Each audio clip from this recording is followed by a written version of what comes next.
voy a charlar de varias cosas con el general Balsa. ¿Cómo le va, general? Muchas gracias por atendernos. Buenas noches, ¿cómo está usted? Tanto tiempo.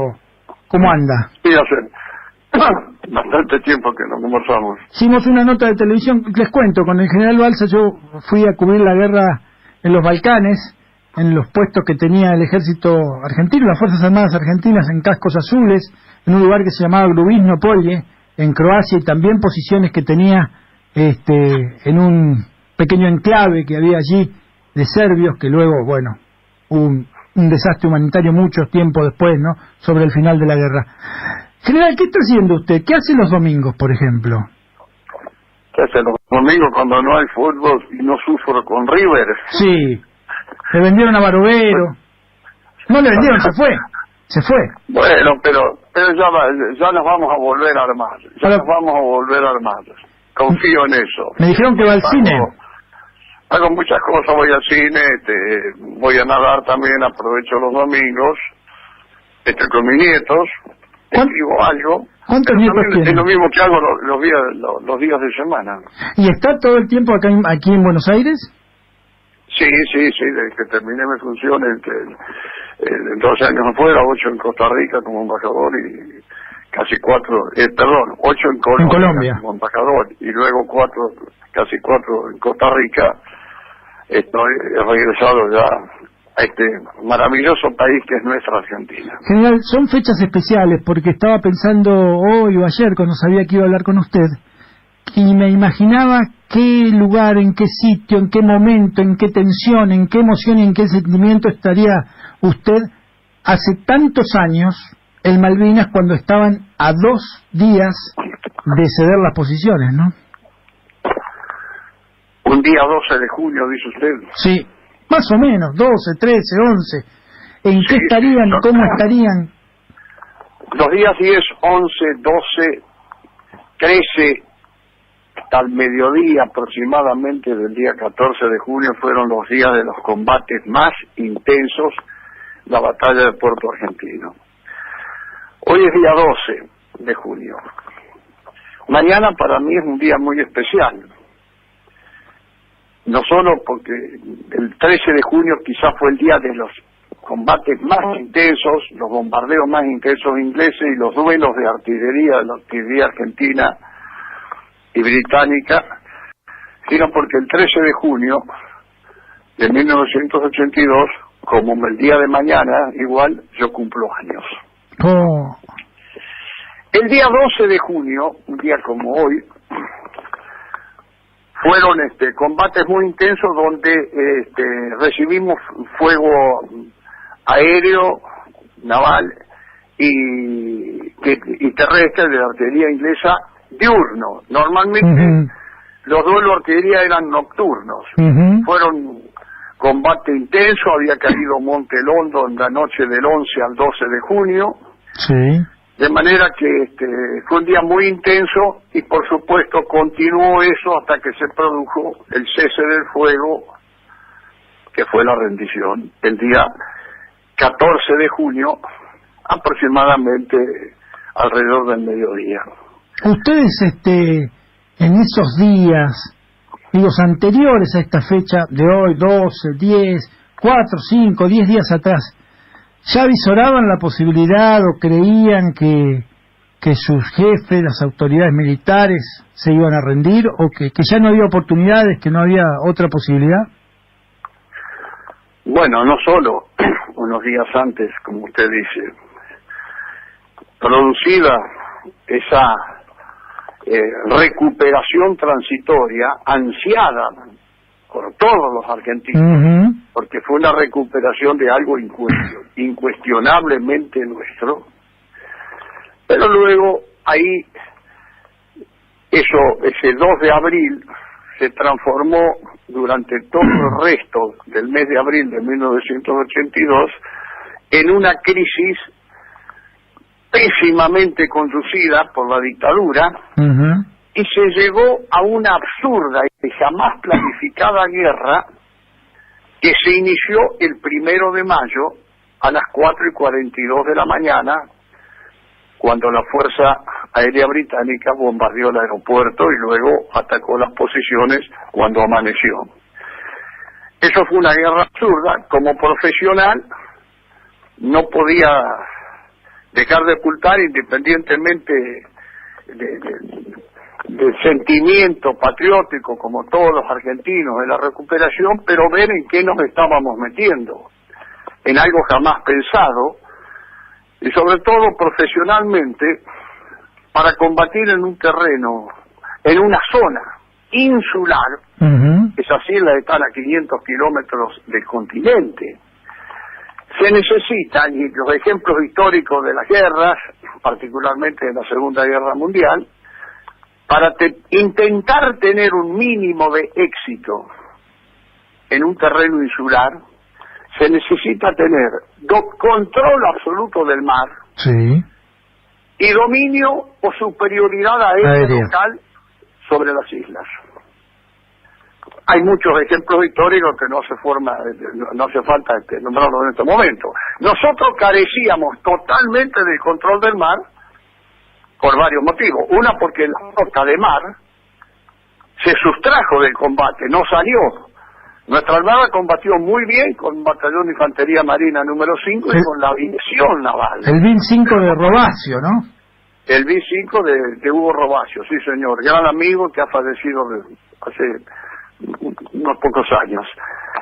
Y combatió muy bien con la aviación naval, pero no con la flota de superficie. O sea que carecíamos, y era previsible, que a la tercera potencia mundial, apoyada por la primera, el control del mar lo iban a tener ellos. General, le hago una pregunta. Sí. El control aéreo también lo tuvieron siempre ellos porque tenían los dos portaaviones en la zona.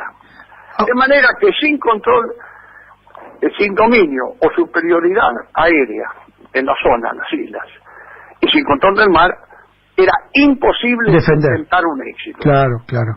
General, ¿a usted alguien le explicó o hubo una explicación de por qué la flota de mar argentina prácticamente no zarpó? Si es porque tenían previsto que iban a ser destruidos en el mar, o porque después de lo que ocurrió con el crucero General Belgrano, o qué explicación hubo.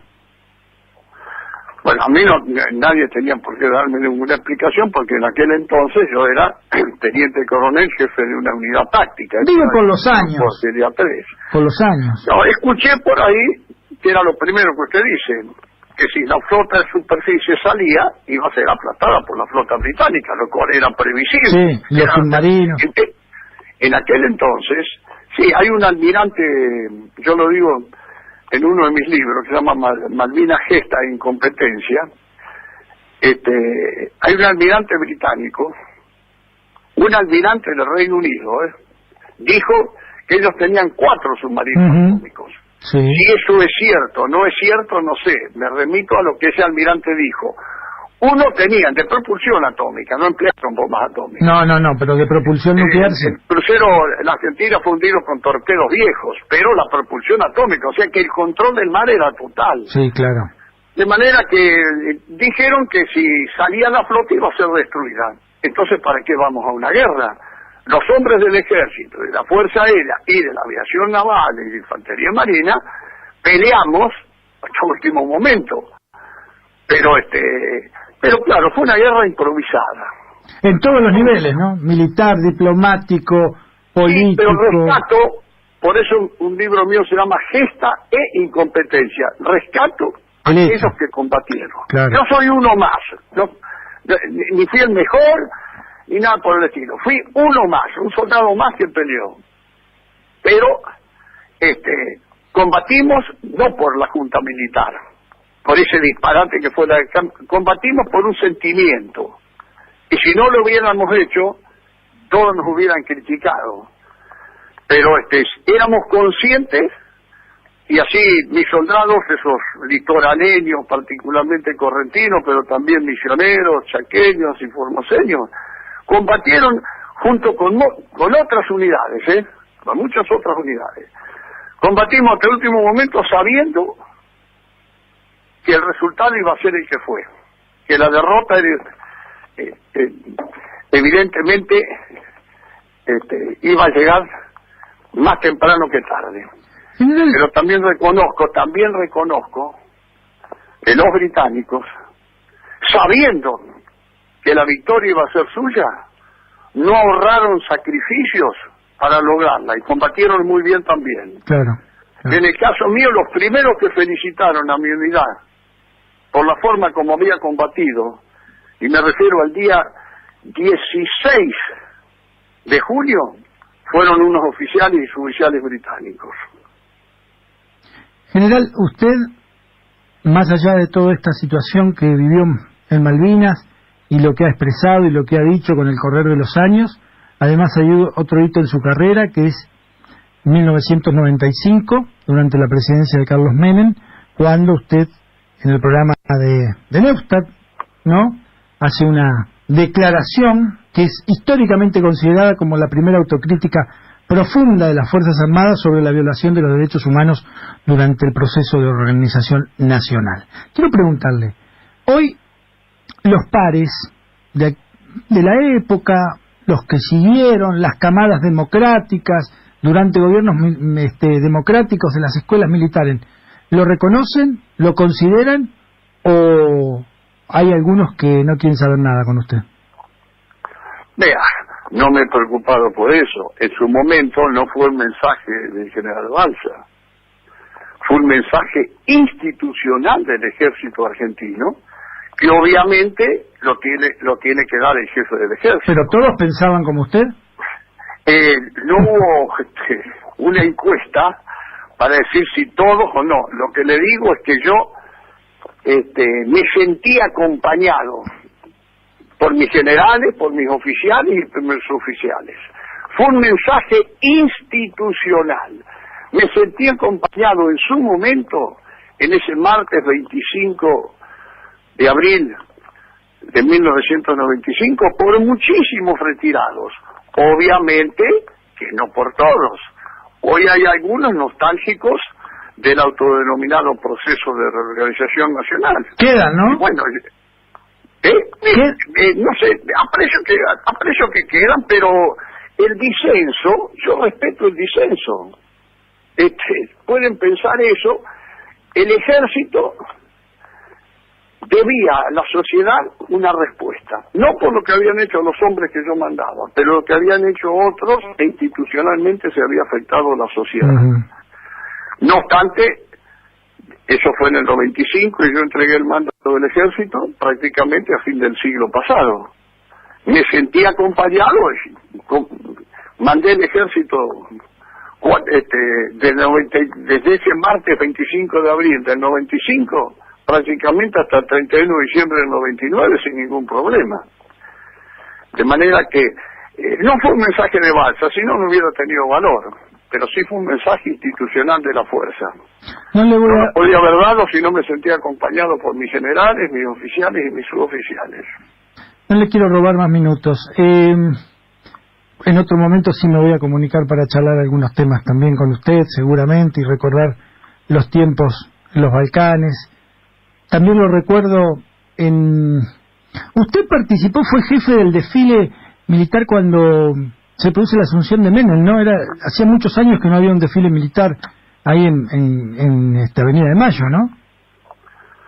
Sí, es cierto, en esa oportunidad, eso fue el 9 de julio de 1989,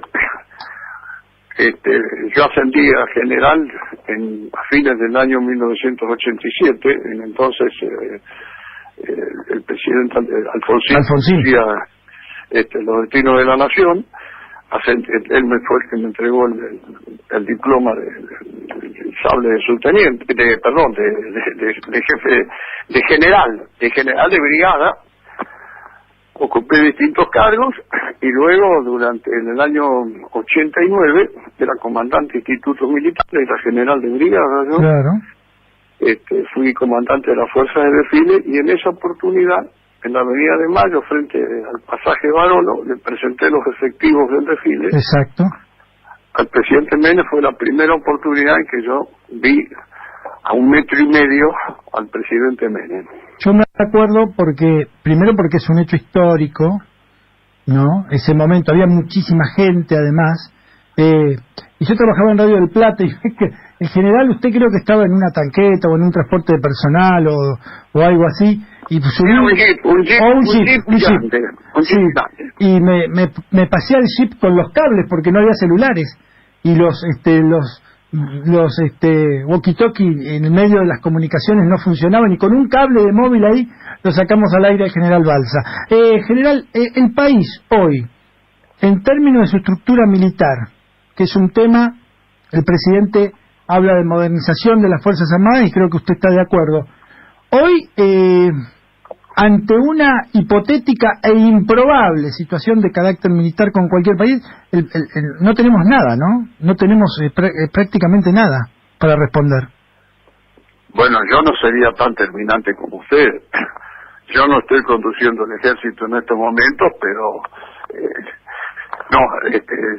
no soy tan terminante usted, no tenemos nada. Yo creo que tenemos mucho, y tenemos mucho para solucionar y para modernizar, pero que tenemos que ser optimistas, que el país va a avanzar hacia unas fuerzas armadas que el país pueda sostener, acorde con la realidad nacional, el contexto regional, continental y mundial, que evidentemente es un contexto de distensión en algunas cosas y de grandes amenazas en otras.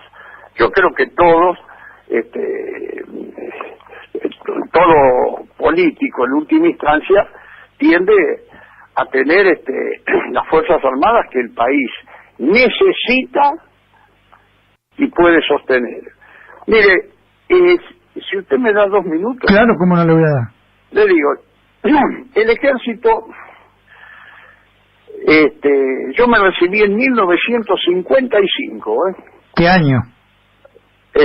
Hice guardia cuando era cadete el primer año, estoy hablando de 1952, hice 2 guardias en el velatorio de la señora Eva Perón, del Consejo Deliberante, de entonces, era el Consejo Deliberante de la ciudad, posteriormente frente al pasaje de Barolo en la Avenida de Mayo, porque a ella el último día la verán en el Congreso, por eso el sepelio sale del Congreso, también estuve ahí. 4 años después estaba en retiro y regresando al colegio militar en un día gris, pero que no llovía. Alguien dijo que había unos truenos, pero no eran truenos. Cuando llegué al Palomar, 45 minutos después, me enteré que se estaba bombardeando de la ciudad de Buenos Aires, el 16 de junio de 1955. Y al día siguiente, la batería de artillería del colegio militar se desplazó a Buenos Aires para ocupar posición en la costanera sur y vi una ciudad bombardeada. Es decir, que he visto mucho. A pesar del gran esfuerzo que el ejército hizo en los años 1990, en la década del 90, el milenio, o el siglo, finalizó sin que se instrumentara. Pero desde que estoy hablando de 55, donde el ejército empezó a politizarse, ¿no es cierto? Y siguió prácticamente hasta la última década, el milenio finalizó sin que se instrumentara un real sistema integrado de defensa nacional en torno a definiciones, objetivos y misiones concretas que abarcaran a las 3 Fuerzas Armadas. Tal sistema o proyecto excede los tiempos de cualquier gobierno. Claro. Del mandato de 4 años que puede tener cualquier presidente. Tiene que ser política de Estado, ¿no?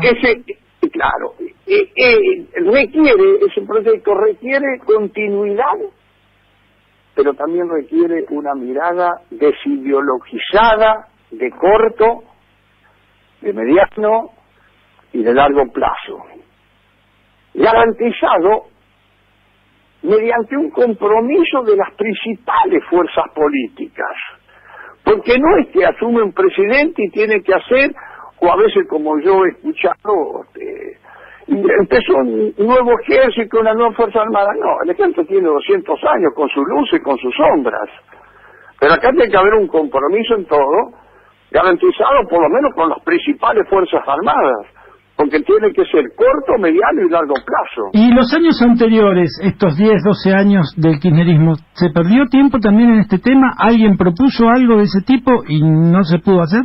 ¿O nadie lo propuso?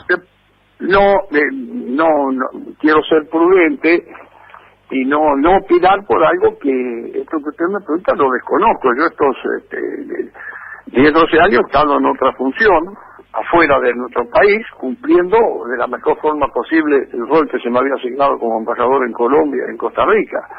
Así que no estoy en condiciones de poder apreciar. Pero sí, durante 48 años que estuve en el ejército, aprecié que desde 1955, que yo me recibí, nunca se concibió. El ejército tuvo un esfuerzo tremendo, una reestructuración sustancial en la década de los 90.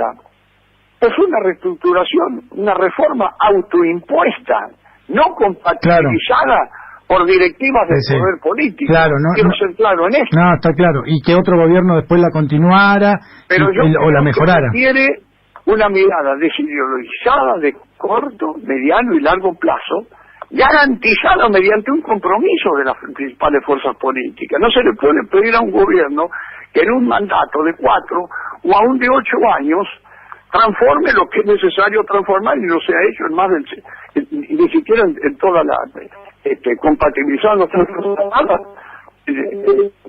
en la segunda mitad del siglo pasado, del siglo XX. General, muchísimas gracias por habernos atendido esta noche en Radio El Mundo, por haber hablado con nosotros. Muy amable, ¿eh? Muchas gracias a usted. General Martín Balsa hablando con nosotros esta noche y refiriendo fundamentalmente a la experiencia Malvinas, a lo que le tocó vivir hace tantos años, ¿no? En un 12 de junio, hoy es 12, nos refería que un día después él cumplía años y 2 días después la Argentina rendía sus posiciones en las Islas Malvinas.